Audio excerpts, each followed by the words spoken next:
అత్యధిక ప్రేమ స్వరూపి అయిన దీర్ఘశాంతపరుడు,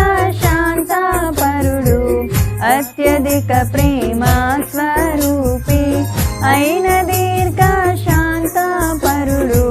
నిత్యము వ్యాజ్యంబు చేయడు. ఆ కృపోన్నతుడు నీపై ఎప్పుడు కోపముంచాడు.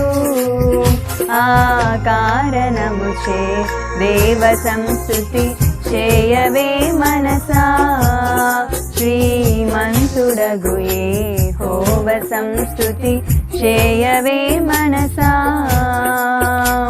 దేవ సంస్తుతి చేయుమానా జీవమాయే యెహోవా దేవుని పావన నామమును తెంచుమా. నాయంతరంగము లో వసించు